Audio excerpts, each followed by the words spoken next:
Hello my dear students. तो बच्चों इस चैप्टर के सबसे आखिरी टॉपिक पर आ गए हम, दैट इज पेडिग्री एनालिसिस। कहने को आखिरी है बट बहुत इंपॉर्टेंट है। यू नो पेडिग्री एनालिसिस बच्चों को थोड़ा परेशान भी करता है, दिक्कत भी आती है, क्योंकि इसमें ना बहुत ही डिफरेंट टाइप ऑफ क्वेश्चन आपको दिखेंगे।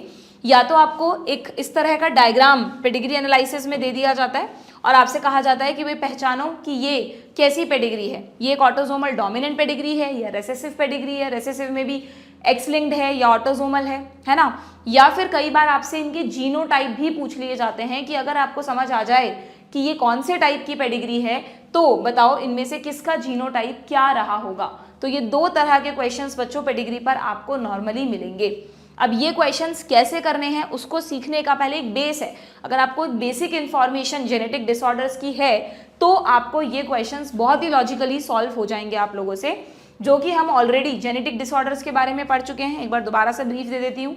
मैंने आपको बताया था कि भाई जो जेनेटिक डिसऑर्डर्स हैं उनमें दो तरह के होते हैं, मेंडेलियन और क्रोमोसोमल, जिसमें से पेडिग्री एनालिसिस सिर्फ मेंडेलियन डिसऑर्डर्स का किया जाता है ना, क्योंकि क्रोमोसोम में तो एक ही डिसऑर्डर में बहुत सारे जीन्स अफेक्टेड हैं। मेंडेलियन डिसऑर्डर में एक जीन अफेक्टेड है, किसी एक जीन में म्यूटेशन हुआ है, वो जीन रेसेसिव है या डोमिनेंट है, तो उसके इनहेरिटेंस पैटर्न को ट्रेस करना थोड़ा पॉसिबल है। भाई क्यों जरूरत पड़ी इस पेडिग्री एनालिसिस की ह्यूमन बींग्स में ही? क्योंकि अगर हम प्लांट्स की बात करें, जैसे प्लांट्स के एग्जांपल से समझे तो जैसे पी प्लांट में तो मेंडल क्या करते थे, आपको ध्यान है ना, उनको कोई भी रिजल्ट देखना होता था कि भाई अगर इस तरह के दो प्लांट्स को हम क्रॉस करवाएं तो उनके क्या रिजल्ट्स आएंगे प्रोजेनी में, तो वो सिंपली क्रॉस करवा के देख लेते थे, है ना। किसी का जीनोटाइप पता लगाना है तो टेस्ट क्रॉस करके देख लेते थे। क्या ऐसा ह्यूमंस में करना पॉसिबल है? यू नो ह्यूमंस में तो 9 मंथ्स का जेस्टेशन पीरियड होता है, ओके। तो यानी जो भी रिजल्ट मिलेगा वो 1 ईयर लग जाएगा वो रिजल्ट मिलने में। फिर वो बच्चा जब बड़ा होगा, अपनी रिप्रोडक्टिव एज में आएगा, तब वो अगली जनरेशन प्रोड्यूस कर सकता है। तो इस तरह के कंट्रोल्ड क्रॉसेस ह्यूमन बींग्स में या हायर एनिमल्स में करना पॉसिबल नहीं है ना। जिनका भी लाइफ स्पैन थोड़ा लंबा है, रिप्रोडक्टिव मैच्योरिटी लेट आती है, तो उनमें कैसे स्टडी करते साइंटिस्ट, कैसे पता लगाते कि यार ये अगर कोई एक ट्रेट है, डिसऑर्डर है, तो कितना % चांसेस हैं कि ये अगली जनरेशन में जाएगा नहीं जाएगा, कैसे ये सब कैलकुलेशंस की जाएं। तो उस प्रॉब्लम को सॉल्व करने के लिए एक मेथड निकाला गया बच्चों, दैट इज पेडिग्री एनालिसिस। यहाँ पे पेडिग्री वर्ड इंडिकेट करता है फैमिली ट्री को, है ना। नॉर्मली डॉग्स फूड को भी आप पेडिग्री कहते हो, बट यहाँ पर बायो में pedigree is the family tree, okay. जो कि डायग्राम मैंने आपको अभी दिखाया उस तरह से बनाया जाता है। और इस डायग्राम को बनाने के लिए कुछ सिंबल्स यूज किए जाते हैं, वो सिंबल्स भी हमें पता होने चाहिए। यहाँ पर कई सारे सिंबल्स दिए हैं, एक दो बार नीट में सिंबल बेस्ड क्वेश्चन भी आया हुआ है कि बताओ ये सिंबल किसको इंडिकेट कर रहा है, ठीक है। बट नॉर्मली हम वो वाले सिंबल्स पे ज्यादा ध्यान देंगे जिनकी जरूरत हमको पड़ेगी पेडिग्री में, ठीक। तो 1 बाय 1 देखते हैं सारी चीजों को सबसे, और फिर लास्ट में हम इस टॉपिक में कुछ नीट के जो प्रीवियस ईयर क्वेश्चंस हैं वो भी डिस्कस करेंगे। The idea that disorders are inherited has been prevailing in the human society since long. This was based on the heritability of certain characters featured in families. After the rediscovery of Mendel's work, याद है rediscover किसने किया था Mendel's work को? 3 scientist ने, Hugo de Vries, Carl Correns and von Tschermak, जिनमें से ह्यूगो de Vries mutations के भी डिस्कवरर हैं, ठीक है। सो इस तरह से ना, ऐसे कभी कभार जब इस तरह की चीज़ें आती है तो अपने ब्रेन में क्विक रिकैप दे दिया करो खुद को कि हाँ ये हमने पढ़ा था और उसका आंसर ये था। ऐसे ही तो रिवीजन होता है। रिवीजन का मतलब ये नहीं कि आज इस चैप्टर का दिन है तो आज ही हम इसको लेकर पढ़ने बैठेंगे, नहीं। आप जब भी उससे रिलेटेड कोई चीज़ पढ़ रहे हो, जब भी आपको लग रहा है ये टर्म कहीं पढ़ी थी, तो थोड़ा सा तो याद रहता है, उस चैप्टर के पन्ने पलटो, उसे खोल के देखो ये क्या पढ़ा था, इससे क्या रिलेटेड कॉन्सेप्ट था, उससे भी चीज़ें ब्रेन में स्ट्रांग होती हैं, ठीक है। सो after the rediscovery of Mendel's work, the practice of analyzing inheritance pattern of traits in human beings began. Since it is evident that, very very important, क्यों humans में इसकी जरूरत पड़ी? Since it is evident that control crosses that can be performed in pea plant or some other organisms are not possible in case of human being. So study of the family history about inheritance of a particular trait provides an alternative, ठीक है। तो इसका alternative क्या निकाला गया कि भाई जो फैमिली हिस्ट्री है उस ट्रेट की, उसको आप स्टडी करो और उससे आप एक डायग्राम टाइप बनाकर बहुत ही इजीली पता लगा सकते हो कि अगर इसकी मैरिज इससे होती है तो कितना % चांसेस है कि डिजीज आगे जाएगी, फिर उसके फर्दर फैमिली में क्या होगा, ये ट्रेट कंटिन्यू रहेगा, कितने % बच्चों में होगा, किस में नहीं होगा, very easily it can be calculated, ठीक है। Such an analysis of trait in several generations, है ना, एक के बाद एक अलग अलग। भाई नॉर्मली हमें सिर्फ एक ही जनरेशन में निकालना है तो हम नॉर्मली ट्री मतलब क्रॉस बना के पता लगा लेते हैं, बट हमको सेवरल जनरेशंस में अगर फाइंड आउट करना है, एनालिसिस करना है उस ट्रेट का, तो इसी को कहते हैं pedigree analysis. In this the inheritance of a particular trait is represented in the family tree over generations. ठीक है। In human genetics pedigree study provides a strong tool. अगर बाई चांस थ्योरेटिकल क्वेश्चन में boards में कोई बच्चा preparation कर रहा हो पूछ लें, या असर्शन रीजन में नीट में पूछ लें कि इसका सिग्निफिकेंस क्या है, तो pedigree provide a strong tool which is utilized to trace the inheritance. इससे हम इनहेरिटेंस को ट्रेस कर सकते हैं।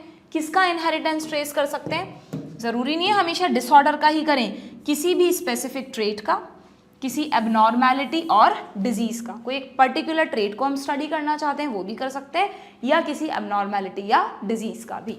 ठीक है। कौन कौन से सिंबल्स पेडिग्री में यूज़ किए जाते हैं? देखो ये रहे, इसमें आप बिल्कुल कंफ्यूज मत होना बच्चों। मेल के लिए स्क्वायर का सिंबल होता है और राउंड सिंबल होता है फीमेल के लिए। ठीक है, जो गोल गोल घुमा दे वो फीमेल। ठीक है क्या? तो जस्ट जो राउंड सिंबल है वो किसके लिए है? फीमेल का। जो भी ट्रिक आप बना सके बना लेना, बस याद रखना उल्टा फुल्टा मत कर देना सिंबल को, क्योंकि अगर सिंबल गड़बड़ कर दिया तो फिर पेडिग्री के रिजल्ट सही नहीं आएंगे, स्पेशली एक्स लिंक्ड डिसऑर्डर्स में। ठीक है। देन ये सिंबल आपको कहीं हमारे जो बुक्स में पेडिग्रीज है उनमें नहीं मिलेगा। अगर सेक्स अनस्पेसिफाइड है, हमने नहीं बताया कि मेल है या फीमेल है, तो इस तरह का डायमंड सिंबल बना देते हैं। ठीक है। अगर हमें ये दिखाना है कि ये नॉर्मल है या एबनॉर्मल है, तो नॉर्मल है तो इस तरह से बना देते हैं, और अगर एबनॉर्मल है यानी उसको डिजीज है तो इसी चीज़ को पूरा शेडेड कर देते हैं, डार्क कर देते हैं। ये कलर ऐसा नहीं कि रेड यूज़ करते हैं, मतलब सिंपली जो ब्लैक शेडेड आ जाएगा आपके पेपर में वो अफेक्टेड है, और जो सिंपली आएगा, जैसे ये नीट के ही क्वेश्चन हैं तो इस तरह से आ जाता है डायग्राम। तो जितने भी आपको ये डार्क दिख रहे हैं ये सब अफेक्टेड इंडिविजुअल हैं, ये सब नॉर्मल इंडिविजुअल्स हैं जो ये खाली वाले हैं। ठीक है। तो ये नॉर्मल और अफेक्टेड का हो गया। अच्छा एक बात ध्यान रखना, जब भी मैं कहूँगी कैरियर, तो कैरियर का सिंबल यही होगा ना। कैरियर में कभी भी सिम्टम्स नहीं आते, उसको अफेक्टेड इंडिविजुअल नहीं मानते हम। ठीक है। देन अगर मीटिंग दिखानी है तो दो को, जिसको भी दो को आपने लाइन से कनेक्ट किया, इसका मतलब इन दोनों की मीटिंग हो रही है। इस लाइन से जो कनेक्टेड दिख रहे हैं आपको वो उनके बच्चे हैं, यानी ये चारों इनके बच्चे हैं, और ये न्यू मेंबर्स हैं जो फैमिली में ऐड हुए हैं। समझ गए कि इसकी शादी इससे हुई है, इसकी शादी इससे हुई है, तो ये लाइन से कनेक्टेड नहीं है, तो ये दोनों इनके प्रोजेनी नहीं है बच्चों, ये बात ध्यान रखना। ठीक है। अब इन दोनों की शादी हुई तो फिर इन्हें लाइन से कनेक्ट कर दिया। तो मेटिंग को तो ऐसे दिखाते हैं, और पेरेंट्स और उनके प्रोजेनी को इस तरह से दिखाया जाता है, in order of birth left to right. ठीक है। ओके। देन हाँ, ये क्या वर्ड है बच्चों, देखना यहाँ पर एक वर्ड लिखा है कंसेंग्विनियस मेटिंग। कंसेंग्विनियस मेटिंग का मतलब होता है mating between relatives, mating between near relatives. आपको पता है साइंटिफिकली, जैसे आपने सुना होगा एक कॉन्सेप्ट होता है कि जब शादी होती है तो बोलते हैं कि सेम गोत्र में मत करो, बहुत ज़्यादा जो नियर रिलेटिव्स हैं उनमें भी नहीं होती है ना, सेम कास्ट का लेकिन दूर का कोई रिश्ता ढूंढते हैं। क्यों? क्योंकि साइंटिफिकली ये प्रूवन है कि अगर हम बहुत ज़्यादा नियर रिलेटिव्स को, अगर उनकी मीटिंग होगी, ठीक है, जैसे आप एनिमल्स के एग्जांपल से समझो कि अगर मान लो डॉग की दो, एक मेल डॉग एक फीमेल डॉग, मैंने सेम जनरेशन का मतलब सेम फैमिली का उठा लिया कि इन दोनों में मुझे क्रॉस करवाना है, तो कुछ जो हमारे में रेसेसिव एलील्स होते हैं ना, जो छुपे हुए हैं, जो खुद को एक्सप्रेस नहीं कर पा रहे हैं डोमिनेंट होने की वजह से, तो अगर वो दोनों के कॉमन एंसेस्टर्स हैं तो वो रेसेसिव एलील इसमें भी गया होगा, इसमें भी गया होगा। और अगर मैंने दोनों की मैरिज करवा दी, दोनों की मेटिंग करवा दी, तो वो दोनों रेसेसिव एलील मिलकर अगली जनरेशन में प्रकट हो जाएंगे। जिनको छुपा के रखा था नेचर ने, उनके एक्सप्रेस होने के चांसेस बढ़ जाएंगे, है ना। जबकि अगर इस डॉग का किसी और फैमिली के डॉग के साथ करवाते तो वहां पर हो सकता है वो रेसेसिव एलील नहीं था, वो दोनों डोमिनेंट वाला था, तो ये एलील अभी आगे कई जनरेशन्स तक छुपा रहता है ना। तो इसीलिए साइंटिफिकली भी ऐसा कहा जाता है कि बहुत ज़्यादा नियर रिलेशन में शादियां नहीं होनी चाहिए, क्योंकि उसकी वजह से जो हार्मफुल रेसेसिव एलील्स हैं, जो म्यूटेशंस हैं जो अब तक हमारे में होते आए हैं और रेसेसिव होने की वजह से छुपे हुए हैं, they can express in the next generation. ठीक है। बट अगर होती है पेडिग्री में चांसेस दिखाने हैं इस चीज़ के, तो डबल लाइन से उसको कनेक्ट कर देते हैं, that is meeting between relatives. ठीक है। ये हो ही गया, ये वही सेम पेरेंट्स नॉर्मल हैं, बच्चा डिजीज़ है। और यहाँ पर अगर हमें नहीं बताना कि मेल है या फीमेल है, बस ये बताना है कि भाई 5 बच्चे हैं, 5 अनअफेक्टेड हैं, तो इस तरह से बनाकर उसमें 5 लिख दिया, 4 है तो 4 लिख दिया, ठीक है। ये वाला सिंबल, ये वाला सिंबल, ये सब आपको यूज़ नहीं करने हैं। आपको जो मेन यूज़ करने हैं वो बस ये दोनों मेटिंग कनेक्ट करना है, और उनके बच्चे या तो डार्क होगा या लाइट होगा, ठीक है। देखो नीट में एक बार सिंबल बेस्ड क्वेश्चन भी पूछा था, मैंने लिया है क्या, हाँ ये रहा 2010 में, विच symbol and it's representation used in human pedigree analysis is correct. तो यहाँ पर ये देखो फर्स्ट ही सही है, मेटिंग बिटवीन रिलेटिव्स, है ना।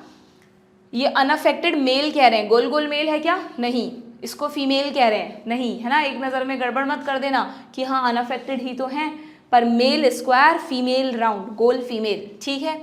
ये मेल है क्या, नहीं, सेक्स अनस्पेसिफाइड है यहाँ पर, ओके। चलिए भाई, तो ये तो हमें थोड़ी सी सिंबल्स की बेसिक नॉलेज हो गई है कि कैसे इन सिंबल्स को यूज़ करते हैं। अब हम आते हैं पेडिग्री पर। अच्छा, उससे पहले मैंने यहाँ पर ना एक थोड़ा सा कॉन्सेप्ट आपसे डिस्कस किया है कि भाई सीधी सी बात है, अगर हम किसी भी ऑटोसोमल डोमिनेंट डिसऑर्डर की बात करेंगे बच्चों, डोमिनेंट डिसऑर्डर ऑटोसोमल की, तो अगर किसी पर्सन का जीनोटाइप ये है, ज़रा सोच के बताना, अगर किसी पर्सन का जीनोटाइप कैपिटल ए है, मैं कह रही हूँ डिसऑर्डर ऑटोसोमल डोमिनेंट है, यानी वो डिसऑर्डर एक डोमिनेंट एलील की वजह से होता है, तो बिल्कुल पक्का इस पर्सन को वो डिजीज होगी कि नहीं होगी। डोमिनेंट एलील की वजह से डिसऑर्डर होता है, इसके पास तो दोनों डोमिनेंट एलील हैं, तो डेफिनेटली इसको डिजीज होगी, है ना। और अगर हेट्रोजाइगस जीनोटाइप है तो भी होगी ना डिजीज, क्योंकि कैपिटल ए तो अकेला भी खुद को एक्सप्रेस करता है, तभी तो आप इसे डोमिनेंट कह रहे हो। यहाँ पे मेंडल के लॉ फॉलो हो रहे हैं, ये मेंडेलियन डिसऑर्डर्स को ही हम ट्रेस कर रहे हैं पेडिग्री से। तो आप ये मत सोचना यार को डोमिनेंस, इनकम्प्लीट डोमिनेंस, सब जगह मेंडल के लॉ लगाने हैं, होमोजाइगस डोमिनेंट, हेट्रोजाइगस और होमोजाइगस रिसेसिव। तो अगर डिजीज डोमिनेंट एलील की वजह से होती है तो उस डिसऑर्डर में इन दोनों को डिजीज होगी, और जो स्मॉल ए वाले हैं उनमें डोमिनेंट एलील ही नहीं है, तो बट ऑब्वियस वो सारे नॉर्मल होंगे, यस और नो। तो क्या इस तरह के डिसऑर्डर में कैरियर जैसा कुछ एग्जिस्ट करेगा? भाई आप कैरियर इसको कहते जिसमें एक डोमिनेंट मतलब एक एलील है पर उसको सिम्टम नहीं होने चाहिए थे, बट क्योंकि यहाँ डिसऑर्डर ही डोमिनेंट की वजह से है तो कैरियर तो हो ही नहीं सकते। अगर एक भी डोमिनेंट एलील आया तो वो पर्सन को डिजीज कर देगा, ठीक है, बात समझ रहे हो आप। सिकल सेल एनीमिया में अलग था, वो रेसेसिव था, ठीक है। सो डोमिनेंट का समझ में आ गई क्या क्या पॉसिबिलिटीज होंगी। नाउ अगर कोई डिसऑर्डर ऑटोसोमल रेसेसिव है, यानी अब की बार डिजीज हो रही है रेसेसिव एलील की वजह से, तो क्या इस पर्सन को डिजीज होगी बच्चों? इसमें तो एलील ही नहीं है, नॉर्मल पर्सन होगा। इस पर्सन को डिजीज होगी क्या? अब की बार स्मॉल ए है तो सही इसके पास, लेकिन ये स्मॉल ए कैसा है? अकेला है। अकेला है तो कैपिटल ए उसको एक्सप्रेस ही नहीं करने देगा, तो no doubt person is carrying the disease allele, मतलब अफेक्टेड एलील, बट ही मतलब उसमें कोई भी सिम्टम्स नहीं होंगे, he or she will not have any symptom। तो नॉर्मल पर्सन, यस, ऐसे ही पर्सन्स को हम कैरियर कहते हैं जिसमें एलील प्रेजेंट होने के बावजूद भी सिम्टम्स नहीं है, ठीक है। तो इसमें डिजीज कब होगी फिर? जब ये वाली कंडीशन होगी, है ना। जैसे मेंडल ने कहा था कि रेसेसिव एलील सिर्फ तभी खुद को एक्सप्रेस करता है जब वो होमोजाइगस हो, तो बस इन्हीं लोगों को डिजीज होगी, अदरवाइज ऑटोसोमल रेसेसिव में इन दोनों ही कंडीशंस में डिजीज नहीं होगी। एंड यस, यहाँ पर कैरियर्स एग्जिस्ट करते हैं, ठीक है, जो हमने पढ़े ऑटोसोमल रेसेसिव के सारे केस हमने पढ़े थे ना, CPST, cystic fibrosis, PKU, sickle cell anaemia, thalassemia, सब इसी कैटेगरी के डिसऑर्डर्स थे, ठीक है। अब आ जाते हैं इस पर, ये बड़ा उलझाता है हमको, एक्स लिंक्ड रेसेसिव। बट बहुत अच्छे से मैंने आपको जेनेटिक डिसऑर्डर्स की क्लास में बताया था कि अगर कोई एलील एक्स पर है और रेसेसिव फॉर्म की वजह से डिजीज करता है तो मेल और फीमेल में अलग अलग तरह से देखना है आपको, क्योंकि वो एक्स पर है। मेल के पास होता है XY, यानी एक्स अकेला भी अपने एलील्स को एक्सप्रेस कर सकता है, पर फीमेल्स के पास होता है XX, यानी कोई भी एलील तब खुद को एक्सप्रेस करेगा अगर वो रेसेसिव है तो जब वो दोनों पर हो, यानी फीमेल में तो X वाले रेसेसिव एलील होमोजाइगस कंडीशन में एक्सप्रेस करेंगे, मेल में हेमीजाइगस यानी अकेला भी खुद को एक्सप्रेस कर देगा। तो देखो जरा, मेल में दो ही फिनोटाइप पॉसिबल है, या तो XY या X.Y। वाई पर तो है ही नहीं ना एलील, तो वाई पर क्यों बनाऊंगी मैं? डॉट मैंने एलील बनाया है, ठीक है। तो जिसमें XY है वो नॉर्मल मेल, और जिसमें X.Y है उसको डिजीज हो जाएगी, क्योंकि X पर एक ही रेसेसिव एलील है, वो डिजीज कर देगा। क्या यहाँ पर कैरियर जैसा कुछ हो सकता है? कैरियर तब होता है जब कैरी भी करे एलील और सिम्टम भी ना हो, या तो अगर एक्स पर एलील है तो सिम्टम डेफिनेटली आएंगे ही आएंगे, ठीक है। एंड फीमेल में अगर हम इन डिसऑर्डर्स को देखें तो फीमेल अगर एक्स एक्स है तो नॉर्मल, अगर एक एक्स पर रेसेसिव एलील है दूसरे पर नहीं है तो वो कैरियर हुई, सिम्टम नहीं होंगे but she is carrying the allele. और अगर दोनों ही एक्स पर रेसेसिव एलील है तो फिर फीमेल को भी डिजीज हो जाएगी। हमने बहुत अच्छे से हीमोफीलिया कलर ब्लाइंडनेस में पढ़ा था कि x linked recessive disorders female में बहुत ही रेयर होते हैं, क्योंकि फीमेल में तब जाके ये डिजीज होती है जब दोनों एक्स पर एक एक एलील आए, और वो तब पॉसिबल है जब फादर में भी वो एलील बैठा हो और मदर में भी वो एलील बैठा हो, क्योंकि फीमेल को एक एक्स मिलता है फादर से, एक एक्स मिलता है मदर से, है ना। फादर में अगर एक्स पे एलील बैठा है तो मतलब फादर डिजीज है, और मदर में अगर कैरियर भी हैं तो भी उसको वो एलील मिल जाएगा। सारे कॉन्सेप्ट्स एकदम दिमाग में रिवाइज होने चाहिए, ठीक है। तो ये तो भाई जो हमने बेसिक्स सीखे वो एक बार हमने रिवाइज कर लिया है। अब इनको पेडिग्री पर कैसे अप्लाई करना है, लेट्स सी दैट। देखते हैं भाई, जैसे आपकी बुक में ही है ये दोनों पेडिग्रीज, इनने तो लिख दिया है कि भाई फर्स्ट पेडिग्री जो है वो एक डोमिनेंट ट्रेट की है मायोटॉनिक, दूसरी पेडिग्री जो है वो एक रेसेसिव ट्रेट की है that is sickle cell anaemia. CPST में से कोई भी हो सकता है क्योंकि ऑटोसोमल रेसेसिव है, पर एग्जाम में थोड़ा लिखा हुआ आएगा। एग्जाम में तो आपको बोलेंगे कि पहचानो ये कौन सा ट्रेट है, तो देखो कैसे पहचानोगे। बड़ी बढ़िया से ट्रिक बताती हूँ, अगर ज़रूरी नहीं है हमेशा वो काम करे, बट 90% केसेस में वो काम कर जाती है। अगर तुम्हें वो ब्लॉक दिख गया जो मैं बता रही हूँ तो तुम तुरंत समझ जाओगे कि कैसा डिसऑर्डर है। देखो ज़रा ध्यान से कि इस पेडिग्री में तुम्हें ऐसी कंडीशन दिख रही है क्या बच्चों, जहाँ पर पेरेंट्स अनअफेक्टेड हैं फिर भी उनके किसी ना किसी बच्चे में डिजीज़ है, दोनों अनअफेक्टेड पेरेंट हैं फिर भी बच्चों में डिजीज़ हो गई। क्या ऐसा कुछ यहाँ दिख रहा है कि दोनों पेरेंट्स अनअफेक्टेड हो फिर भी किसी बच्चे में डिजीज़ आई हो? नहीं। अगर बच्चे में डिजीज़ आई है तो डेफिनेटली कोई ना कोई एक पेरेंट या दोनों पेरेंट अफेक्टेड हैं ही।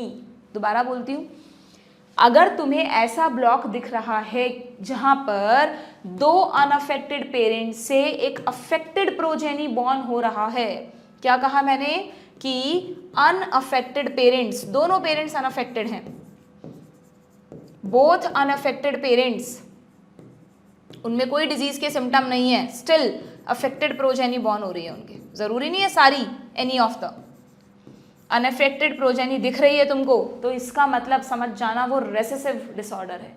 क्यों, तुम खुद ही बताओ। अगर मैं कह रही हूँ अनअफेक्टेड पेरेंट्स हैं मतलब दोनों का जीनोटाइप ये रहा होगा ना।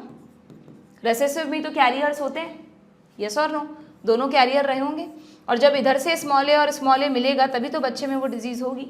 क्या ऐसा कुछ डोमिनेंट में हो सकता था? अगर मैं डोमिनेंट में बोल रही हूँ अनअफेक्टेड हैं, अनअफेक्टेड पेरेंट्स हैं, तो डोमिनेंट में तो बच्चों अनअफेक्टेड पेरेंट्स सिर्फ तब हो सकते हैं जब वो एक भी एलील कैरी ना करें। देखो जरा, डोमिनेंट में ये दोनों कंडीशन में पेरेंट डिजीज्ड हैं, अफेक्टेड हैं।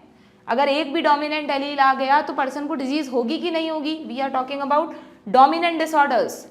तो इसका मतलब अगर हम कह रहे हैं कि दोनों पेरेंट अनअफेक्टेड है तो वो सिर्फ तब पॉसिबल है जब दोनों इस कंडीशन में हो, एक भी एलील ना हो उनके पास, है ना। तो एलील ही नहीं है तो अगली जनरेशन में कहाँ से जाएगा? तो अगर अनअफेक्टेड पेरेंट से हमेशा अनअफेक्टेड प्रोजेनी बॉर्न हो रही है, अनअफेक्टेड प्रोजेनी, हर पॉसिबिलिटी में तुमको यही दिखाया कि अगर पेरेंट अनअफेक्टेड है तो प्रोजेनी अनअफेक्टेड है तो वो डोमिनेंट, ठीक है। पर तुम्हें ये नहीं ढूंढना, तुम्हें ये ब्लॉक ढूंढना है, ठीक है। तुम्हें ये ब्लॉक ढूंढना है कि अनअफेक्टेड पेरेंट से अफेक्टेड प्रोजेनी दिख रहे हैं। अगर दिख रहे हैं तो बिल्कुल समझ जाना ये एक रेसेसिव पेडिग्री है। अब रेसेसिव में हमको थोड़ा सा आइडिया लगाना पड़ता है कि वो रेसेसिव में ऑटोसोमल रेसेसिव है या एक्स लिंक्ड रेसेसिव है, तो उसके लिए हमको जीनोटाइप्स लगा के देखने होते हैं रफली, जो भी सही बैठ रहा है वही हमारा सही आंसर है। कैसे देखेंगे समझो। पहले तो तुमको क्या फाइंड आउट करना है किसी भी पेडिग्री के क्वेश्चन में कि ये डोमिनेंट पेडिग्री है या रेसेसिव पेडिग्री है। अगर हम कह रहे हैं कि भाई ये तो डोमिनेंट पेडिग्री है क्योंकि अनअफेक्टेड पेरेंट्स से अनअफेक्टेड बच्चे बॉर्न हो रहे हैं, देखते हैं ज़रा बैठ रहा है कि यहाँ पे। अगर ये जैसे तुम्हें पता चल जाए कि भाई ये तो हम कह रहे हैं ऑटोसोमल डोमिनेंट पेडिग्री है, तो तुम फटाफट से साइड में लिख लेना कि ऑटोसोमल डोमिनेंट में 3 जीनोटाइप होते हैं, ये दोनों तो अफेक्टेड जीनोटाइप्स हैं और ये नॉर्मल जीनोटाइप है। ऐसा ही होगा ना, बिल्कुल याद रख के चलना है। डोमिनेंट तो इसी में नॉर्मल होगा पर्सन, इन दोनों में तो अफेक्टेड होगा पर्सन, है ना। तो जितने भी तुम्हें यहाँ अफेक्टेड इंडिविजुअल्स दिख रहे हैं उनके जीनोटाइप लिख लो जरा। ये अफेक्टेड है, या चलो जितने भी नॉर्मल है उनका कंफर्म है क्या, ये रहा जीनोटाइप, कोई डाउट ही नहीं है इसमें। तो जितने भी नॉर्मल है उनका जीनोटाइप तो मुझे तुरंत पता चल गया। शर्त ये है कि मुझे पता होना चाहिए कौन सी पेडिग्री है। ऐसा नहीं है पहले तुम जीनोटाइप फाइंड आउट कर रहे हो फिर पता लगा रहे हो कौन सी पेडिग्री है। तुम क्रॉस चेक कर सकते हो, बट हमेशा पहले ये पता लगाओ, ट्राई करो कि ये कौन सी पेडिग्री। नहीं पता चल रहा तो जीनोटाइप लगा के पता लगाओ, बट पता लगाना जरूरी है, ठीक है। ओके, अब जो जो अफेक्टेड है ना, उनका जीनोटाइप इन दोनों में से कुछ भी हो सकता है, मुझे थोड़ी ना पता चल रहा है देखकर। ये भी हो सकता है, इसका होमोजाइगस डोमिनेंट या हेटेरोजाइगस, इसका होमोजाइगस डोमिनेंट या हेटेरोजाइगस, इसका होमोजाइगस डोमिनेंट या हेटेरोजाइगस। ये क्वेश्चन मार्क है ना, अभी मुझे क्या पता कि इसमें से क्या सही है, ये वाले क्वेश्चन मार्क रह गए। ये तो फटाफट समझ में आ गए मुझको, ठीक है, अगर मुझे पता था कि ये डोमिनेंट की पेडिग्री है तो। ओके, तो देखो जरा, अब तुम पॉसिबिलिटीज लगानी है तुमको, रफ स्पेस में करके देखना है पॉसिबिलिटीज कि, इसीलिए पेडिग्री का क्वेश्चन थोड़ा सा टाइम कंज्यूमिंग होता है। हालांकि मैंने देखा है लास्ट कुछ ईयर्स में पेडिग्री के कैलकुलेटिव क्वेश्चन नहीं पूछे गए, या तो सिंबल बेस्ड क्वेश्चन पूछे गए या स्टेटमेंट टाइप क्वेश्चन पूछे गए, ठीक है। बट फिर ये मत समझना कि इस बार आएगा ही नहीं, क्या पता इस बार दे दे, ठीक है। तो तुम्हें तो प्रैक्टिस करके जानी है। ओके, तो यहाँ पर जरा देख के बताओ मुझे, ध्यान से सोचो, लॉजिक लगाओ। अगर ये कैपिटल ए होता, इसका तो पता है हमें, तो हर बच्चे में एक कैपिटल ए तो डेफिनेटली जाता ना भाई। यहाँ से तो हमेशा स्मॉल ए आएगा, यहाँ से हमेशा कैपिटल ए जाता, तो क्या सारे बच्चे अफेक्टेड नहीं होते? क्या कह रही हूँ मैं कि अगर ये पेरेंट कैपिटल ए होता, कोई और कलर लूँ, अगर ये अफेक्टेड पेरेंट कैपिटल ए होता, अनअफेक्टेड तो हमें पता है, तो क्या हमेशा जीनोटाइप ये नहीं बैठता बच्चों का? और अगर capital A small a genotype बैठता तो हमेशा बच्चा अफेक्टेड होता। क्या इनके सारे बच्चे अफेक्टेड दिखाएं? नहीं, अनअफेक्टेड भी हैं, इसका मतलब ये जीनोटाइप तो पॉसिबल ही नहीं है ना। तो बस इसको हटा दो, ये मिल गया हमें सही आंसर, ठीक है। हेटेरोजाइगस पेरेंट है, क्योंकि हेटेरोजाइगस में आप देख लो सारी कंडीशंस लग रही हैं क्या। अगर कैपिटल ए से स्मॉल ए मिल गया, कैपिटल ए से स्मॉल ए मिल गया, तो क्या कंडीशन आ जाएगी, लिखकर बताऊं क्या, कि देखो यहाँ पर हम कह रहे हैं कि कंफर्म हो गया हमका, इसका जीनोटाइप ये है, इसका स्मॉल ए है। क्यों? क्योंकि इसमें कैपिटल ए स्मॉल ए भी मिल सकता है, कैपिटल ए स्मॉल ए भी मिल सकता है, स्मॉल ए स्मॉल ए स्मॉल ए स्मॉल ए। तो इनमें अफेक्टेड प्रोजेनी भी आ सकते हैं, अनअफेक्टेड भी आ सकते हैं, ठीक है। ओके, तो हमें ये तो कंफर्म हो गया। अच्छा, इसका बताओ, इसका तो तुम्हें इसी से पता चल रहा है। क्या इन दोनों के क्रॉस में कोई भी कैपिटल ए वाला है? नहीं है, तो बट ऑब्वियस अफेक्टेड वाले सारे हेटेरोजाइगस हैं, इसका भी पता चल गया हमें, ठीक है। इसमें बताओ, ये भी इसी का प्रोजेनी है ना, तो इसमें भी कैपिटल ए तो आएगा नहीं, तो ये पता चल गया हमको, ठीक है। अब जब इन दोनों का क्रॉस हुआ अगेन, तो ये तो सेम कंडीशन हो गई ना, ये वाली दोबारा फालतू में सॉल्व करने में दिमाग नहीं लगाना, ये सेम कंडीशन हो गई ना। तो बट ऑब्वियस ये कैपिटल ए स्मॉल ए है, ये स्मॉल ए, तो उनके सारे बच्चे भी जो अफेक्टेड हैं वो ये वाले होंगे, ये पॉसिबल ही नहीं है। बहुत सिंपल पेडिग्री है, समझ में आ गया। डोमिनेंट पेडिग्री जनरली इजी होती है, फटाफट समझ में आ जाता है कैसे कैसे फॉलो हुआ है ट्रेट। ओके, प्रॉब्लम आती है ज़्यादातर रेसेसिव पेडिग्री में, बट रेसेसिव पेडिग्री का सबसे अच्छा क्लू मैंने तुम्हें दे दिया, अगर मिल जाए तो तुम्हारा आंसर पक्के से रेसेसिव ही है, अनअफेक्टेड पेरेंट से अफेक्टेड प्रोजेनी। देखें जरा, प्रूफ करें क्या हम? देखो भाई, अगर हम कह रहे हैं कि ये एक ऑटोजोमल रेसेसिव डिसऑर्डर है, तो तुम्हें फटाफट साइड में लिख लेना है, उल्टा उल्टा नहीं होना चाहिए। रेसेसिव की बात हो रही है तो मतलब ये दोनों अनअफेक्टेड इंडिविजुअल्स हैं, नॉर्मल, अनअफेक्टेड मतलब नॉर्मल, और ये डिजीज सिर्फ तब होगी जब ये वाली कंडीशन आएगी, अफेक्टेड, यस और नो। तो इसमें जो भी तुम्हें अफेक्टेड दिख रहे हैं, आपकी बार उनका हमें कंफर्म हो गया है। वहां किसका कंफर्म हुआ था?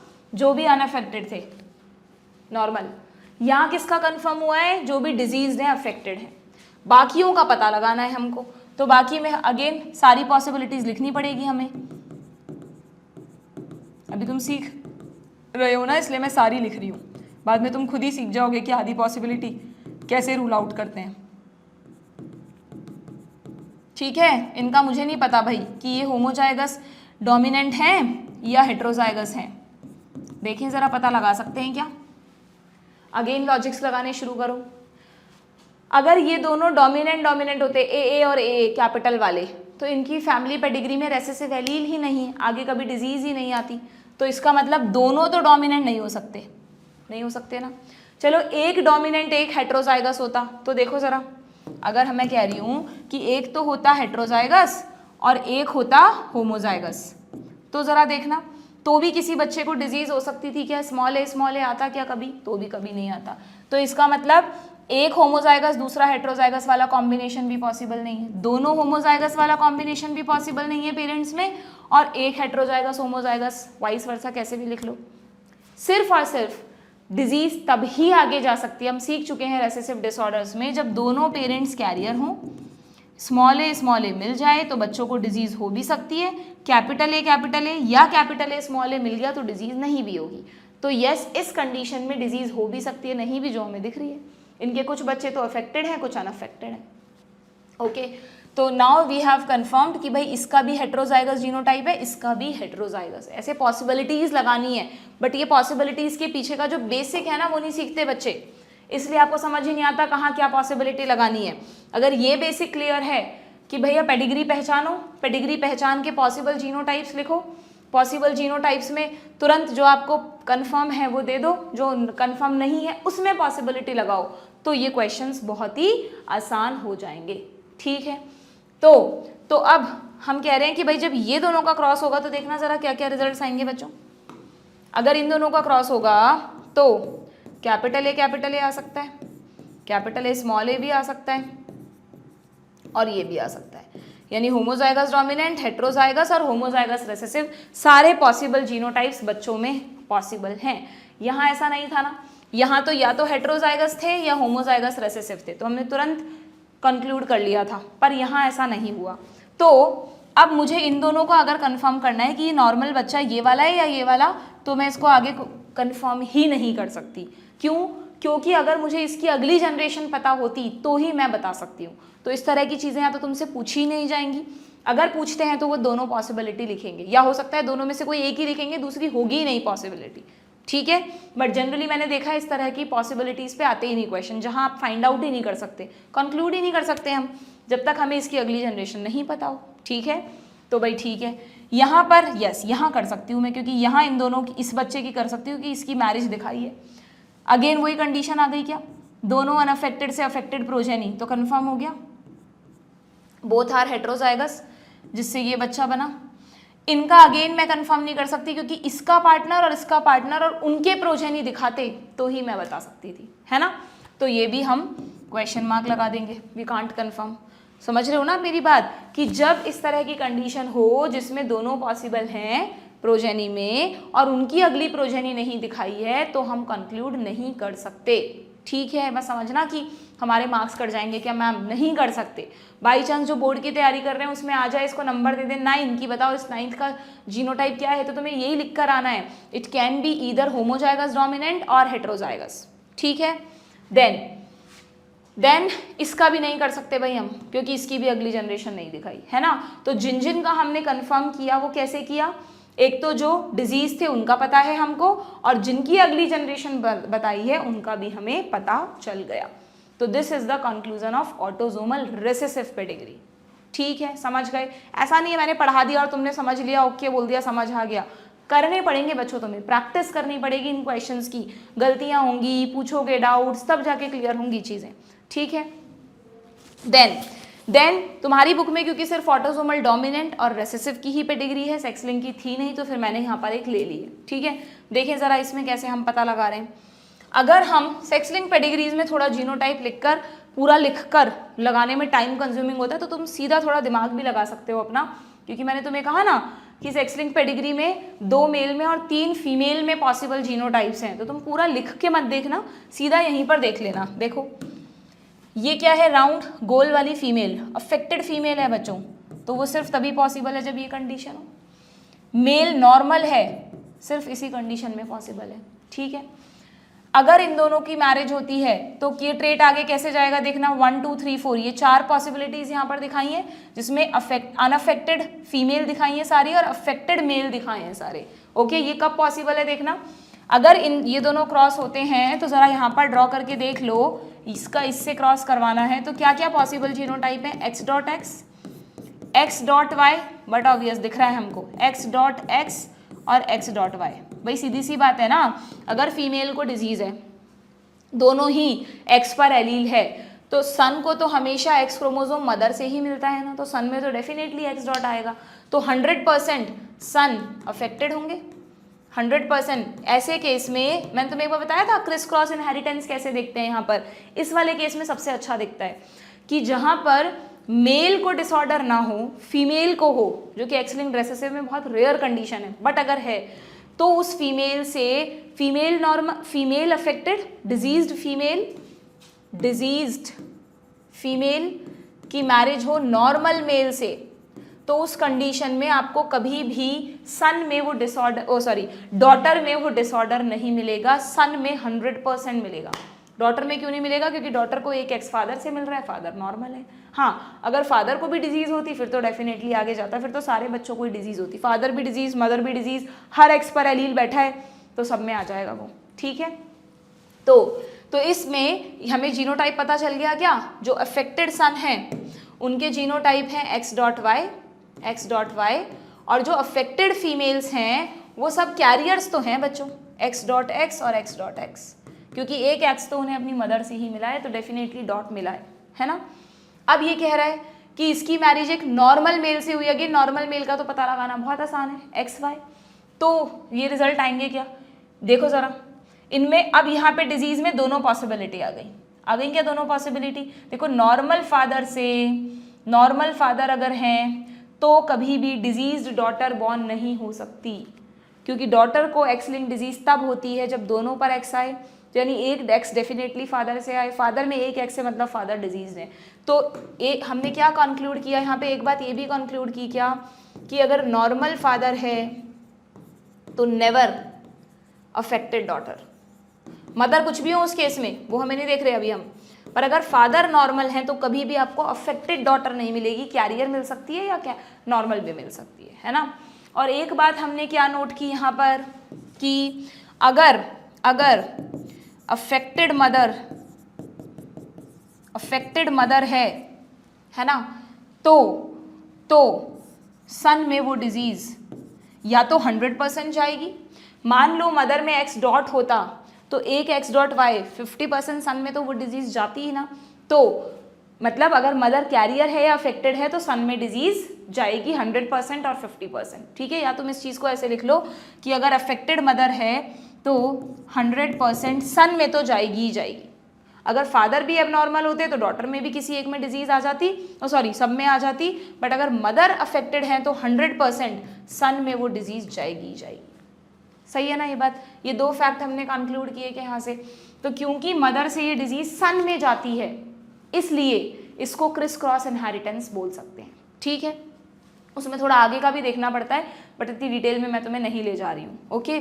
अब देखो यहाँ पर, अब यहाँ पर क्या बोला है भाई, ये हो गया क्या एक्स डॉट वाई, ये तो बहुत आसान है। यहाँ तो फीमेल, अरे यहाँ तो वही वाली कंडीशन आ गई, मैं कहती थी ना सारे एक्स पर एलील बैठा है तो सारे बच्चे इनके अफेक्टेड होंगे, तो इस तरह की मैरिज तो होनी ही नहीं चाहिए, वरना वो ट्रेट लगातार जनरेशन्स में जाता रहेगा, ठीक है। देन यहाँ पर अगर मुझे जीनोटाइप, इन सब के जीनोटाइप पता है ना तुम्हें, इन सब के, ये मेल है, ये भी मेल है, एक्स डॉट फीमेल अफेक्टेड, ठीक है।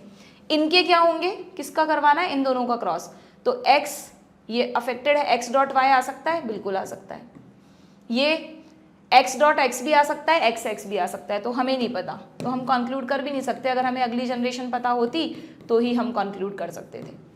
यहाँ पर ये तो कंफर्म है कि मेल है, नॉर्मल है, तो नॉर्मल मेल तो एक्स वाई ही होते हैं, और अगेन इसमें भी हम कंक्लूड नहीं कर सकते कि भाई एक्स एक्स होगा या एक्स डॉट एक्स होगा, अगली जनरेशन से ही पता लगेगा, ठीक है, क्लियर है।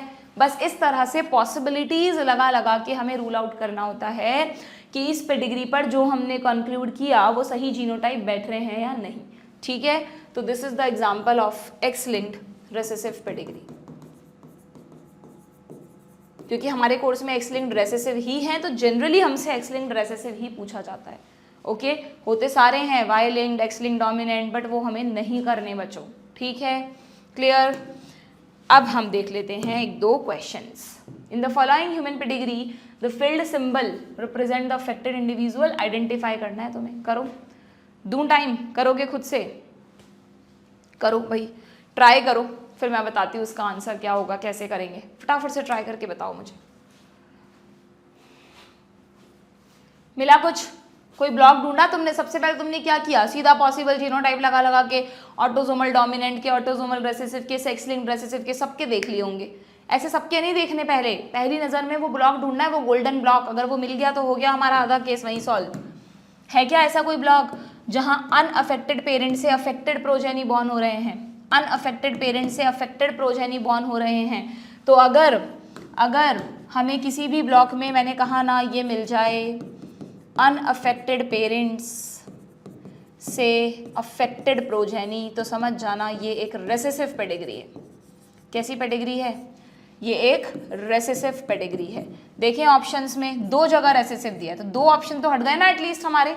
अब हमें 2 में से निकालना है ऑटोसोमल है या एक्स लिंक्ड है। ठीक है, एक्स लिंक्ड को रूल आउट कर लो या ऑटोसोमल को कर लो, दोनों में से किसी भी एक का जीनोटाइप यहाँ लगा के देख लेते हैं किसका फिट बैठ रहा है। अगर हम एक्स लिंक्ड का लगाना चाहते हैं पहले, तो देखना जरा, एक्स लिंक थोड़ा फटाफट समझ में आ जाता तो उसका भी लगा सकते हो तुम। एक्स लिंक का लगाना चाहते हो तो ये कह रहा है अफेक्टेड मेल है और फीमेल कैसी है, नॉर्मल। हमें नहीं पता, ये कंडीशन भी हो सकती है और ये कंडीशन भी हो सकती है, ऐसे ही सिखाया मैंने तुम्हें। अब अगर हम कह रहे हैं, देखना ज़रा, अगर ये पॉसिबिलिटी लगा रहे हैं एक्स डॉट वाई की मैरिज एक्स एक्स से होती तो क्या इनके बच्चों में डिजीज आती? डॉटर में नहीं, एक्स वाई नहीं, एक्स एक्स डॉट नहीं, एक्स वाई नहीं, किसी में भी नहीं आ रही डिजीज। देखो, देखा तुमने, मैजिकल। हाँ, अगर फादर यहाँ पे नॉर्मल हैं, मतलब अफेक्टेड है, और मदर कैरियर भी नहीं है, तो सन और डॉटर दोनों सेफ है बच्चों। देखो, एक्स एक्स डॉट कोई डिजीज नहीं हुई, एक्स वाई कोई डिजीज नहीं हुई, एक्स एक्स डॉट कोई डिजीज नहीं हुई, एक्स वाई कोई डिजीज नहीं हुई। ऐसे एग्जाम में करते करते चौंक मत जाना, ऐसा केस तो हमने पढ़ा ही नहीं, ऐसा भी है, ऐसा हमने कहीं देखा नहीं, बट यस हम देखो, अगर फादर को डिजीज और मदर कैरियर भी नहीं है ना, तो उनकी पूरी आगे की जनरेशन सेफ है, खत्म। वो एलील, हाँ कैरियर्स हैं नो डाउट, फिर उनकी मैरिज किससे होगी इस पर डिपेंड करेगा, ठीक है, बट डिजीज नहीं है बच्चों में। ओके, तो यहाँ तो दिखाई है बच्चों में डिजीज, तो ये पॉसिबिलिटी तो हट गई। एक्स एक्स तो नहीं हो सकता, तो क्या बचा, एक्स डॉट एक्स, है ना। अभी हमें कंफर्म, हम देख रहे हैं ये है कि ये है, तो अगर एक्स डॉट एक्स की मैरिज एक्स डॉट वाई से होती तो बताओ क्या रिजल्ट्स आते। एक्स डॉट एक्स की मैरिज एक्स डॉट वाई से होती तो क्या रिजल्ट्स आते, देख लेते हैं भाई। एक्स डॉट कंडीशन आ सकती थी, एक्स डॉट वाई कंडीशन आ सकती थी, एक्स एक्स डॉट कंडीशन आ सकती थी, और एक्स वाई कंडीशन भी आ सकती थी। यानी इनके प्रोजेनी में अफेक्टेड सन है, नॉर्मल सन है, अफेक्टेड डॉटर्स हैं, नॉर्मल डॉटर्स भी हैं। All possibilities are there. क्या देखें, क्या इन्होंने यहाँ पर इनके 1 2 3 3 बच्चे दिखाए हैं, अफेक्टेड सन भी दिखाया, अफेक्टेड डॉटर भी दिखाई है, नॉर्मल भी दिखाए हैं। तो भाई हाँ, यहाँ तक तो सही बैठ रही है बात, और ये भी हमें समझ में आ गया कि ये जो डॉटर है ये क्योंकि अफेक्टेड है ना, तो ये एक्स डॉट वाली होगी, बट ऑब्वियस ये जो सन है ये एक्स डॉट वाई होता, और ये है जो सन नॉर्मल है तो ये तो एक्स वाई ही होता। यहाँ तक तो सही बैठ रहा है भाई, सेक्स लिंक पेडिग्री। और आगे करते हैं, अगर ये नॉर्मल है और ये भी नॉर्मल है, नॉर्मल मतलब ये कंडीशन हो सकती है, तो देखना जरा, सन में डिजीज जाती क्या बच्चों, सन में डिजीज जाती है एक्स डॉट वाई से, एक्स डॉट यहाँ से आ जाता, वाई यहाँ से आ जाता, बिल्कुल आ सकती थी। नॉर्मल डॉटर बॉर्न हो सकती थी इनकी, एक एक्स यहाँ से मिलता और मदर का एक एक्स मिलता, तो यस ये तो नहीं है जीनोटाइप, ये है, यहाँ तक भी सही बैठ रहा है। और फटाफट आगे करते हैं, X dot Y again normal female, पर एक भी बच्चे में डिजीज नहीं, वो इस वाले केस में था, तो अब की बार ये वाला जीनोटाइप है, ठीक है। तो यस एक्स वाई, ओके भाई। यहाँ देखो, यहाँ हम कह रहे हैं कि ये जो इनकी डॉटर है ना, इन दोनों की है ना ये डॉटर, तो इन दोनों में ये नॉर्मल मेल है, ठीक है भाई। तो अगर इन दोनों की मैरिज होती है, ऐसा केस अभी हमने बनाया नहीं है, ठीक है, तो आप बना के देख लो कि अगर इन दोनों की मैरिज हो रही है एक्स डॉट की एक्स वाई के साथ, तो पॉसिबिलिटीज क्या हैं, सारे बच्चे नॉर्मल हैं क्या, देखना जरा। X dot X is normal, X dot Y affected son. अभी मैंने थोड़ी देर पहले आपको एक बात बताई थी कि अगर मदर अफेक्टेड हैं तो हर सन अफेक्टेड होगा ही होगा, अगर मदर अफेक्टेड हैं तो हर सन अफेक्टेड होगा ही होगा। ये मिल गई गलती, मिल गई ना गलती, अफेक्टेड मदर का नॉर्मल सन दिखा रखा है, पॉसिबल ही नहीं है। अभी हमने एक रूल बनाया था ना कि अफेक्टेड मदर से 100% सन में ये डिजीज जाती है। तो अगर किसी बच्चे को इस तरह से चीज़ें याद रहे ना तो उनको पूरा लगाने की भी ज़रूरत नहीं है, वो सीधा ऐसा देख लेता ना, अगर कोई बच्चा अगर उसे याद रहे और वो ये देख लेता है यार अफेक्टेड मदर है और अफेक्टेड सन दिखा दी, नॉर्मल सन दिखा दिया, तो उसको इतना मेहनत करने की ज़रूरत नहीं थी, वो खुद ही समझ जाता कि यार ये तो एक्स-लिंक्ड पेडिग्री नहीं है। ऐसे कभी कभार ये, लेकिन ये तब आता है जब आप बहुत सारे क्वेश्चंस की प्रैक्टिस कर लोगे, तब ये वाला एटीट्यूड आएगा, ये वाला कॉन्फिडेंस आएगा, है ना। वरना नहीं है तो कोई बात नहीं, आप जितना आपके पास टाइम है उस अकॉर्डिंग आप प्रैक्टिस करो, जैसे मैंने बताया वैसे आप फटाफट सॉल्व कर सकते हो। ऑप्शन वाले क्वेश्चन में आ जाए तो छोड़ देना, मैं कहूँगी इतना लंबा क्वेश्चन में टाइम मत वेस्ट करना, सेक्शन बी में आ जाए तो ठीक है। तो यहाँ पर हमें कंफर्म हो गया अफेक्टेड मदर से नॉर्मल सन दिखा दिया, ये एक एक्स-लिंक्ड रेसेसिव डिसऑर्डर नहीं है, तो क्या बचा, ऑटोसोमल रेसेसिव ही बचा। ठीक है, कंफर्म करने के लिए आप इसमें ऑटोसोमल रेसेसिव के सारे लगा के देख सकते हो। ठीक है, बताऊं क्या, देखो फटाफट कि वहां पर कह रहे हैं, मैं यहाँ बना रही हूँ वाला जीनोटाइप, वहां पर कह रहे हैं ऑटोसोमल रेसेसिव है ना आपकी बात, तो ऑटोसोमल रेसेसिव में मेल फीमेल देखना ही नहीं है, बस अफेक्टेड अनअफेक्टेड देखना है। तो अनअफेक्टेड है तो क्या होगा अनअफेक्टेड में, इन दोनों में से कुछ, और अफेक्टेड है तो ये होगा। ठीक है, दिख रहा है आप लोगों को, ओके। देन उनके नॉर्मल बच्चे भी हैं, डिजीज्ड भी हैं, तो बट ऑब्वियस अगर ये होता जीनोटाइप तो सारे उनके पास कैपिटल ए जाता, किसी में भी डिजीज नहीं होती, तो ये कंफर्म हो गया। अगर इन दोनों की शादी होती है तो कैपिटल ए या स्मॉल ए वाली कंडीशन, या तो बच्चों का जीनोटाइप ये है या ये है, अफेक्टेड वाल मतलब अनअफेक्टेड वालों का ये है, और कोई पॉसिबिलिटी तो नहीं बैठ रही ना, हाँ, और अफेक्टेड वालों का ये है, तो हम लिख लेते भाई जो भी अनअफेक्टेड है ना। फिर आप उसको ऐसे फर्दर, अब मैं पूरा नहीं कर रही, बहुत टाइम लग जाएगा, तो आप इसको ऐसे पूरे को आप बना बना के देख लेना, सारे यहाँ पर एंड तक सही आंसर आपको मिलेगा, एंड यस वी कैन मतलब यहाँ पे कंफर्म हो जाएगा आपको कि ऑटोसोमल रेसेसिव है। वैसे तो एग्जाम में आपको ये कंफर्म हो गया ना कि एक्स-लिंक्ड रेसेसिव नहीं है, तो बट ऑब्वियसली ऑटोसोमल रेसेसिव ही है, बट अभी आप क्योंकि प्रैक्टिस कर रहे हो तो this is a good question, तो आप इसमें पूरा रेसेसिव का जीनोटाइप ड्रॉ करके देख सकते हो। ठीक है, आगे बढ़ें क्या, ये क्वेश्चन हमने कर ही लिया, समझ गए, बेसिक रूल समझ गए पेडिग्री करने के। फर्स्ट रूल आउट करो कि ये रेसेसिव है या डोमिनेंट, कैसे करोगे, अगर ऐसा ब्लॉक दिख गया अनअफेक्टेड से अफेक्टेड पेरेंट तो रेसेसिव है, कहीं नहीं दिख रहा तो फिर पता लगाना पड़ेगा कि डोमिनेंट है कि रेसेसिव है। कई बार रेसेसिव में भी मतलब आप ये मत, इसका वाइस वर्सा ट्रू मत मानना, हाँ अगर आपको ये ब्लॉक दिख रहा है तो ये रेसेसिव है, डोमिनेंट हो ही नहीं सकती, बट अगर ये ब्लॉक नहीं दिख रहा तो फिर पता लगाना पड़ेगा कि वो डोमिनेंट है या रेसेसिव है। जरूरी नहीं है रेसेसिव में हमेशा ही आपको ये ब्लॉक दिखे, इस ब्लॉक का नहीं दिखना डोमिनेंट नहीं हो, इस ब्लॉक का दिखना डोमिनेंट नहीं होने को कंफर्म करता है। उलझ गए क्या, सिंपल वर्ड्स में याद रखो कि अगर आपको किसी पेडिग्री में ऐसा दिख रहा है कि पेरेंट्स कैरियर हैं, बच्चों में डिजीज आ गई है, तो वो पेडिग्री रेसेसिव पेडिग्री है, डोमिनेंट नहीं है। ठीक है, फर्स्ट रूल हो गया, आपने रूल आउट कर लिया डोमिनेंट है या रेसेसिव है। रेसेसिव में जैसे अभी हम उलझे कि यार ऑटोसोमल है या एक्स-लिंक्ड है, हमेशा पहले एक्स-लिंक्ड को देखो, एक्स-लिंक्ड को फटाफट देखने में समझ में आ जाता है कि मेल से कैसे जा रही है डिजीज, या तो वो बैठ जाएगा, अगर वो बैठ रहा है तो वही आंसर है, नहीं तो ऑटोसोमल रेसेसिव है। और फिर जब कंफर्म हो जाए कि ये कौन सी पेडिग्री है तो जीनोटाइप्स निकालना कोई मुश्किल काम नहीं है। ठीक है, मैं सिखा चुकी हूँ तुम्हें। एक क्वेश्चन और देख लेते हैं, बाकी मेहनत तुम करोगे घर पे। Study the pedigree chart, what does it show, बताओ भाई। एक पेडिग्री तुमको दे दी है यहाँ पर और पूछा है व्हाट डज इट शो, बताओ। पहले ऑप्शन देख लेंगे एक बार, कई बार ऑप्शंस देखने से भी थोड़ा सा अंदाजा लग जाता है कि आधी पॉसिबिलिटी तो क्या पता इसी ने रूल आउट कर दी हो। जैसे देखो इसके ऑप्शंस में ना मुझे कहीं भी डोमिनेंट दिख ही नहीं रहा, मतलब ये डोमिनेंट पेडिग्री वैसे ही नहीं है, और वैसे भी तुम्हें अनअफेक्टेड पेरेंट से अफेक्टेड प्रोजेनी दिख रही है, अनअफेक्टेड से अफेक्टेड। ठीक है, तो अब ऑप्शंस कह रहा है कि inheritance of a condition like PKU as an autosomal recessive, ये तो हमें पता चल रहा है कि ये एक रेसेसिव पेडिग्री है, बस अभी हमें ये पता करना है कि ये रेसेसिव में ऑटोसोमल है या ये एक्स-लिंक्ड है, ये नहीं पता चल रहा अभी हमें, है ना। ठीक है भाई, the pedigree chart is wrong as this is not possible, क्या पता एक बार जीनोटाइप्स बना के देखेंगे।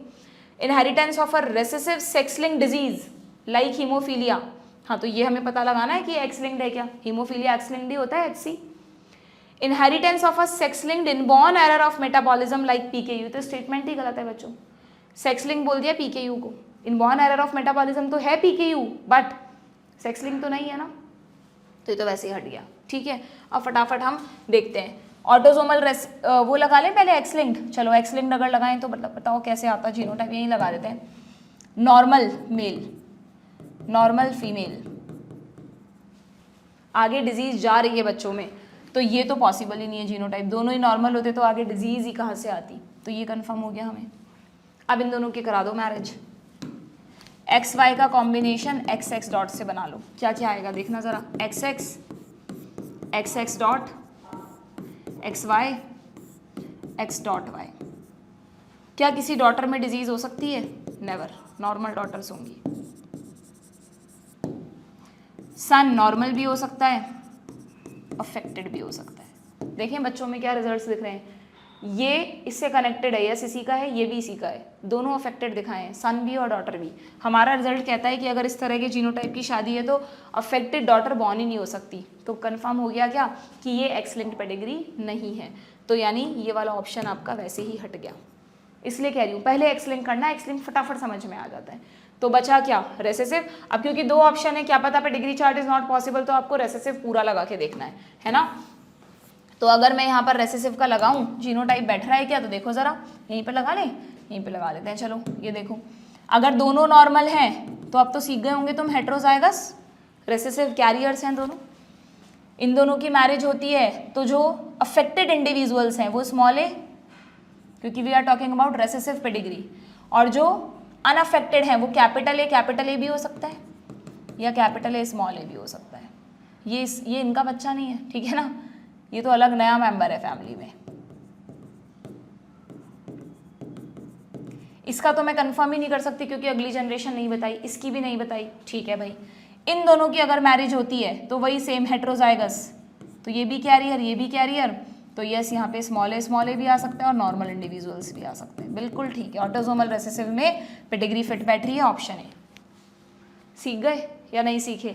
अभी इतनी जल्दी नहीं सीखोगे, तो मैंने करके बता दिया तुम्हें, ऐसे कम से कम ज़्यादा नहीं तो 8-10 क्वेश्चन तो करो कम से कम, ढूंढो मिल जाएंगे, PYQ उसकी बुक में मिल जाएंगे, नहीं तो जो सैम्पल पेपर्स की मॉक वगैरह की बुक्स होती है उनमें मिल जाएंगे, मॉक टेस्ट वगैरह जिनमें होते हैं करो उनकी प्रैक्टिस, ठीक है। नहीं समझ में आ रहा तो या तो कमेंट बॉक्स में पूछ लेना अगर पूछ सको तो, नहीं तो जहाँ पर भी आप अपनी तैयारी कर रहे हैं, स्टडीज़ कर रहे हैं, वहाँ पर अपने रिस्पेक्टिव टीचर्स से पूछो, तब ये चीज़ें आपको क्लियर होंगी, ठीक है। क्लियर, चलिए भाई, तो this is the end of pedigree analysis and the end of chapter. मज़ा आया क्या? लगी जेनेटिक्स मुश्किल? मानती हूँ थोड़ी टेक्निकल है, बाकी चैप्टर से थोड़ा सा कम लगता है, जैसे हम बायो पढ़ रहे हैं ना, ऐसा लगता है बायो में किसी ने मैथ्स स्टैटिस्टिक्स सब कुछ घुसा दिया है, बट ऐसी ही है जेनेटिक्स, तो है ना।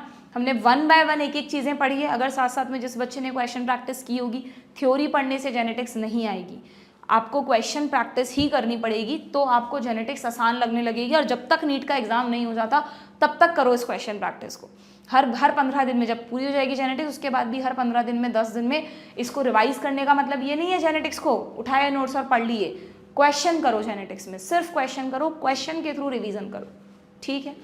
समरी देख के खत्म करें चैप्टर। चलो भाई, अभी जेनेटिक्स खत्म नहीं हुई है, अभी जेनेटिक्स का एक मेजर चैप्टर बाकी है, molecular basis of inheritance, but वहाँ मैथमेटिक्स नहीं है, वहाँ कुछ कॉम्प्लिकेटेड से प्रोसेस हैं जिनको मैं बहुत इंटरेस्टिंग बना के तुम्हें पढ़ाऊंगी, don't worry. So genetics is a branch of biology which deal with principles of inheritance. Progeny resembling the parents in morphological and physiological features has attracted the attention of many biologists. Mendel was the first to study this phenomenon systematically. While studying the pattern of inheritance in pea plant of contrasting character, he proposed the principles of inheritance, जिनको अब हम कहते हैं laws of inheritance, पक्के law. He proposed that, ध्यान रखना 3 law में से लॉ ऑफ डोमिनेंस का एक्सेप्शन है, लॉ ऑफ इंडिपेंडेंट सेग्रीगेशन का एक्सेप्शन है, लिंकेज, लेकिन ये कौन सा लॉ है? This is law of segregation, इसका कोई एक्सेप्शन नहीं है। लॉ ऑफ सेग्रीगेशन हमेशा अप्लाई होता है, गेमीट्स हमेशा गेमीट्स बनते वक्त एलील्स हमेशा सेग्रीगेट होते हैं, ठीक है, clear. He propose that the factors regulating the characters are found in pair known as alleles. उन्होंने एलील नाम नहीं दिया था, उन्होंने तो फैक्टर नाम दिया था। He observed that the expression of the characters in the offspring follow a definite pattern in different generation. F1, F2 सब पे सेम रिजल्ट्स आ रहे थे अलग अलग क्रॉसेज में। सो उन्होंने अपने लॉज दे दिए, इसमें कुछ खास नहीं लग रहा बच्चों मुझे। The dominant character are expressed even in the heterozygous condition, तो उन्होंने दिया law of dominance. Recessive character सिर्फ और सिर्फ होमोजाइगस में ही एक्सप्रेस करेगा according to him. The character never blend, this is important, मैंने शुरू में भी कहा था ब्लेंडिंग नहीं हो रही है, एलील वापस प्योर फॉर्म में अगली जनरेशन में मिल जाता है हमें, ठीक है। लिखा है ना कि जो रेसेसिव कैरेक्टर हेटेरोजाइगस में एक्सप्रेस नहीं हुआ था वो F2 में होमोजाइगस में फिर से एक्सप्रेस हो गया। हेंस उन्होंने कहा कि भाई characters segregate while formation of gametes, that is law of segregation. Not all characters show true dominance, some characters show incomplete dominance. Example याद है मिराबिलिस जाले, अच्छा जो मैंने तुमको स्नैपड्रैगन बताया था ना, डॉग फ्लावर, स्नैपड्रैगन, एंटीराइनम का फ्लावर जिसमें कि इनकम्प्लीट डोमिनेंस होता है, रेड और वाइट फ्लावर को क्रॉस कराने पर पिंक फ्लावर्स मिलते हैं, वैसा ही सेम इनहेरिटेंस पैटर्न बच्चों मिराबिलिस जालेपा में भी मिलता है। आपकी एनसीईआरटी में नहीं है, पहले पूछते थे, चाहो तो उस टॉपिक में जाकर वहीं ऐड कर लो। जहाँ पर एंटीराइनम का एग्जाम्पल है ना, वो डायग्राम है इनकम्प्लीट डोमिनेंस का, वहाँ पे आप एक एग्जाम्पल और लिख सकते हो, मिराबिलिस जालेपा, उसको 4 o'clock प्लांट बोलते हैं, उसके फ्लावर शाम को 4 बजे खिलते हैं, उसका जो पॉलिनेटिंग इंसेक्ट है वो तब ज़्यादा घूमता है इसलिए, ठीक है। सो कुछ में कोडोमिनेंस भी हमने पढ़ा, जैसे blood group, colour of kettles. अच्छा इससे एक चीज़ और याद आ रही है मुझको कि है ना, अब तो इतने नहीं पूछते बच्चों, पहले के टाइम में है ना एक वो भी पूछते थे कि complementary gene, supplementary gene, duplicative gene, इनको बोलते हैं, मतलब इसको तुम यूँ समझो कि जैसे हमने जितने भी इंट्रैक्शंस पढ़े ना, वो 2 एलील्स के बीच में देखा कि एक एलील डोमिनेंट है दूसरा रेसेसिव है, या दोनों डोमिनेंट है या दोनों इनकम्प्लीटली डोमिनेंट है। ये तो कैसे थे, एक ही जीन के 2 एलील्स का इंटरेक्शन था, intragenic interaction, intra within the gene दोनों एलील कैसे इंटरेक्ट कर रहे हैं।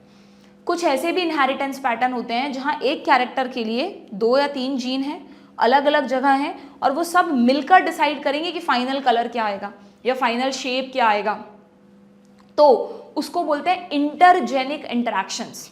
अलग अलग जीन आपस में इंटरैक्ट कर रहे हैं, एक में कितने डोमिनेंट हैं, दूसरे में कितने रेसेसिव हैं, क्या है, उन सबसे मिलकर डिसाइड होता है फाइनल फिनोटाइप। ओके, उसमें आते हैं complementary gene, supplementary genes, duplicative genes, lethal genes, बहुत सारे कॉम्बिनेशंस होते हैं, उनके रेशो हैं, एग्जाम्पल्स हैं, पर वो अब नहीं पूछे जाते। मैंने एनसीईआरटी में कहीं नहीं है, मैंने उस टॉपिक को टच नहीं किया। मैं सिर्फ इन नोट्स में आपको एक टेबल अवेलेबल करवा दूंगी, उस टेबल में वो कौन कौन से इंट्रैक्शंस हैं, उनके नाम, उनका रेशो और उनके एग्जाम्पल्स लिख दूंगी। अगर किसी का बहुत मन है कि भैया हमारी तो 99.9% प्रिपरेशन है मैम, 0.1 भी मिस नहीं कर सकते हम, अगर बाई चांस कोई क्वेश्चन आ गया तो सिर्फ अपने रिस्क पर उस टेबल को तभी समझने की कोशिश करना, पढ़ना, याद करना, अदरवाइज आपको पढ़ने की ज़रूरत नहीं है। हाँ, उसमें एक टर्म आपको मिलेगी एपिस्टेसिस, इन्हीं सब इंट्रैक्शंस का एक टाइप होता है एपिस्टेसिस। आप लास्ट कुछ ईयर्स में क्वेश्चन आया हुआ है कि एपिस्टेसिस का इनमें से कौन सा एग्जाम्पल है, तो स्क्वैश का एक फ्रूट होता है, उसका वो एपिस्टेसिस का एग्जाम्पल है, स्क्वैश का जो फ्रूट कलर है मतलब वो उसका एग्जाम्पल है, ठीक है। तो उसका आप याद रखना चाहो तो रख लेना, बाकी मुझे नहीं लगता कहीं से भी इंपॉर्टेंट है, बट अगर किसी बच्चे को है मैम एटलीस्ट हमें टेबल तो दे दो, तो मैं नोट्स में अटैच करके PDF नोट्स आपको जो देती हूँ ऐप पर, वहाँ आपको मिल जाएगा, ठीक है। Okay. It was found when Mendel studied the inheritance of 2 characters, it was found that the factors independently assort and combine, जिससे उन्होंने दिया law of independent assortment.